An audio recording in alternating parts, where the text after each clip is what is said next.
Hey you guys, welcome or welcome back to our channel. So this video is basically about my exam preparation वाला vlog. तो इसमें आप लोगों को different days के clip मिलने वाले हैं बिकॉज ये कंबाइंड वीडियो है मेरे एग्ज़ाम प्रिपरेशन का, जो कि मैं 3 एग्ज़ाम देने के बाद से शूट कर रही हूँ। तो ये वाला जो क्लिप है ये मेरे अकाउंट्स के पेपर के बाद वाला क्लिप है, मतलब कि अकाउंट्स के पेपर देने के बाद से जब मैं घर पे आई तब मैं ये पढ़ना स्टार्ट की मार्केटिंग, बिकॉज नेक्स्ट पेपर था मेरे मार्केटिंग का। और रही बात अकाउंट्स की, तो वो पेपर बहुत अच्छा गया मेरा। लिटरली मैं एक्सपेक्ट नहीं कर रही थी अपने आप से कि मैं इतना अच्छा कर पाऊँगी, बट येस बहुत अच्छा गया मेरा पेपर। तो अब बस है रिज़ल्ट का वेट, एंड उसके बाद से पता चलेगा कि मेरे सिली मिस्टेक्स क्या क्या हैं और मैंने कहाँ कहाँ गलतियाँ की हैं, क्योंकि मुझे अभी तक लग रहा है कि हाँ जितना मैंने किया है उतना सारा सही है। एंड ऑफ कोर्स मैंने सारा अटैम्प्ट करने की कोशिश की है और वो भी मैंने जल्दी जल्दी में अटैम्प्ट कर दिया है, और मुझे रीचेक करने का टाइम नहीं मिला। एज मैं स्लो राइटर हूँ तो मुझे नहीं मिल पाता है टाइम ऐसे। तो ये रहा मेरे एग्ज़ाम का शेड्यूल, आप लोग समझ सकते हो यहाँ पे सीक्वेंस कैसा है। पहले इकोनॉमिक्स, फिर फिजिकल एजुकेशन, एंड उसके बाद से accounts, and then marketing. So let me take you through my syllabus. So मेरे मार्केटिंग का सिलेबस ऐसा था कि मेरे मार्केटिंग के बुक के अंदर 2 पार्ट्स हैं, part A and part B. तो पार्ट बी के अंदर स्पेशली जो हमारे सब्जेक्ट स्पेसिफिक जो रहते हैं चीज़ें वो रहती हैं यहाँ पे, और पार्ट ए के अंदर सिर्फ आपके स्किल्स वाली चीज़ें आ जाएंगी, ठीक है। तो आप लोग कह सकते हो कि part B is more important and part A, because part A तो आप लोग बिना पढ़े भी कर सकते हो, कोई बात नहीं है, बट पार्ट बी के लिए आप लोग को ध्यान से पढ़ना पड़ेगा। एंड राइट नाउ मैं सबसे पहले स्टार्ट करने वाली हूँ chapter number 5 of part B, which is consumer behaviour.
तो अभी हो रहा है इवनिंग 6 PM, एंड येस हमने स्टार्ट किया था 3 पे, मतलब कि लिटरली हम लोगों ने 3 घंटे लगातार बिना किसी डिस्ट्रैक्शन के पढ़ा है, and that is good thing.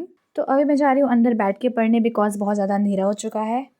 तो गाइज़ मार्केटिंग के पेपर के बाद से हमारा था इंग्लिश का पेपर, एंड उसके लिए मैंने कोई भी रिकॉर्डिंग नहीं किया प्रिपरेशन वाला, बिकॉज थोड़ा बहुत इंटेंस था इंग्लिश का प्रिपरेशन, एज़ हमें बहुत कुछ पढ़ना था। और ऑफ कोर्स इंग्लिश सब लोग क्लास दिन करते हैं, बट मैंने पहले भी करके रखा हुआ था, बस मुझे थोड़ा बहुत रिवाइज़ करना था, and I don't know why कि मैंने रिकॉर्ड नहीं किया। Anyways let's get to the English paper. ये बहुत ज़्यादा लेंथी था एज़ एक्सपेक्टेड, पर इतना भी एक्सपेक्ट नहीं कर रही थी कितना ज़्यादा लेंथी होगा, बट हाँ बहुत ज़्यादा लेंथी था। टोटल 6 पेज का ये था हमारा, बट येस ऑप्शन थे हमारे और के अंदर कि दोनों में से कोई एक करना है, तो that is a good thing. तो रही बात पैसेज की, तो पैसेज में तो हर चीज़ अनएक्सपेक्टेड रहता है, और यहाँ पे मेरा मार्क्स भी अनएक्सपेक्टेड है। मैंने अटैम्प्ट पूरा किया है और मुझे लग रहा है कि लाइक 100% तो नहीं तो 99% तो मैंने सही किया है। अब देखते हैं ये 1% मेरा कहाँ लेके जाता है। तो यस पैसेज के अंदर मेरा ये है। तो मुझे अपने एक सिली मिस्टेक के बारे में आप लोग को बताना था, एंड दैट इज़ कि पेपर इतना बड़ा देख के मैं थोड़ा बहुत घबरा गई थी कि इसकी वजह से मेरा 1 मार्क्स का क्वेश्चन जो है वो डायरेक्ट छूट गया है, which is of poetic device. Poem का क्वेश्चन अटैम्प्ट कर रही थी और उसके अंदर ये लास्ट में कहीं क्वेश्चन पड़ा हुआ था जिसे मैंने ध्यान नहीं दिया, एंड येस मेरा 1 मार्क्स का छूट गया है क्वेश्चन। एनीवेज अब नेक्स्ट सब्जेक्ट का प्रिपरेशन स्टार्ट करते हैं, विच इज़ ऑफ BST, एंड उससे पहले चॉकलेट खा लो। देखो एग्ज़ाम चल रहा है फाइनल वाला, तो फाइनल के अंदर आता है हमारे पास पूरा सिलेबस, मतलब कि पूरा का पूरा चैप्टर। तो यही मेरा हाल है बिज़नेस स्टडीज़ के अंदर भी। तो सबसे पहले मैं स्टार्ट करने वाली हूँ सोर्सेज ऑफ बिज़नेस फाइनेंस से, बिकॉज देखो मैं सबसे पहले ना लास्ट चैप्टर से स्पेशली अपना रिवाइज़ करना स्टार्ट करती हूँ एग्ज़ाम के लिए। बट हाँ लास्ट चैप्टर जो है वो इंटरनेशनल बिज़नेस है, which is quite boring chapter for me. तो अभी मैं वहाँ से स्टार्ट नहीं करूँगी, और मैं वहाँ से नहीं स्टार्ट करके 7 चैप्टर से स्टार्ट करने वाली हूँ, एंड फिर 7, 8, 9 एंड आगे ऐसे ही चलता जाएगा।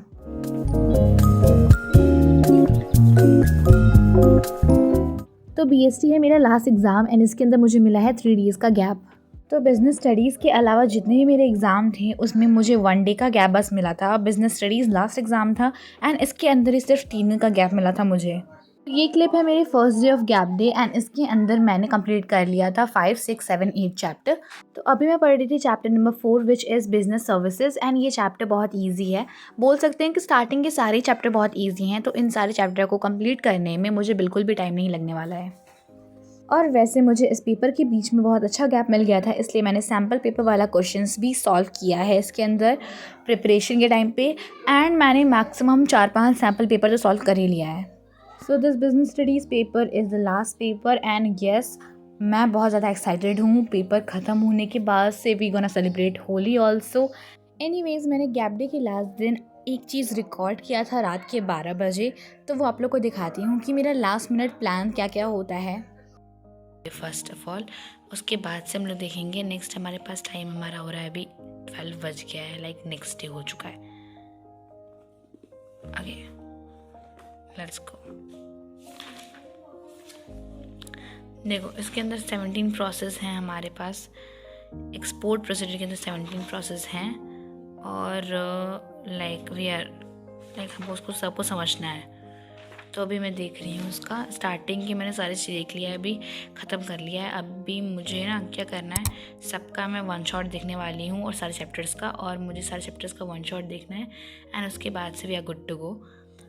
अभी देखो यहाँ पे हमारे पास बहुत सारे चैप्टर्स हैं, ठीक है। तो अगर मैं वेटेज देखूँ ना तो यहाँ पे मेरे पास सबसे ज़्यादा वेटेज है internal trade and international business, इसमें 20 नंबर का वेटेज है। एंड उसके बाद से source of business finance small business, इसमें 20 नंबर का है। उसके बाद से लाइक ये 2 चैप्टर्स जो हैं इमर्जिंग मोड्स वाले और social responsibility of business ethics 10, और उसके बाद से स्टार्टिंग की ये लेके हमारे 14 और forms of business organisation nature वाले लेके हमारे पास 16। तो आई थिंक कि हमें ना पहले ये वाला चैप्टर्स दोबारा रिवाइज करना चाहिए और उसके बाद से फर्स्ट पे जाना चाहिए। तो I am going to revise that only first सबसे पहले। और अभी हम बिज़नेस वाला चैप्टर पढ़ रहे थे, लाइक इंटरनेशनल बिजनेस, जो कि थोड़ा सा लंबा चैप्टर है, बड़ा चैप्टर है, तो पढ़ने में थोड़ा टाइम लग रहा था। अभी हम लोग जा रहे हैं फटाफट से रिवाइज करने, क्विक रिवीजन करेंगे 1 बजे तक एंड उसके बाद सो जाएंगे एंड फिर कल सुबह फटाफट सुबह उठ के रिवाइज करना है हम लोग को। एग्ज़ाम का गैप डे अगर ज़्यादा बड़ा होता है ना तो वेकेशन वाली फीलिंग आ ही जाती है and that is what happened with me. मुझे बीच में वेकेशन वाली फीलिंग आ गई थी, पर मैंने ये बोल के अपने आप को मनाया कि यार लास्ट एग्ज़ाम है, इस पर मेहनत कर लो और उसके बाद तो चिल करना ही है जब तक सेशन नहीं स्टार्ट हो जाता 12th का। Anyways thank you so much for watching this video till and and yes जो भी एंड तक आया है कमेंट है येलो हार्ट।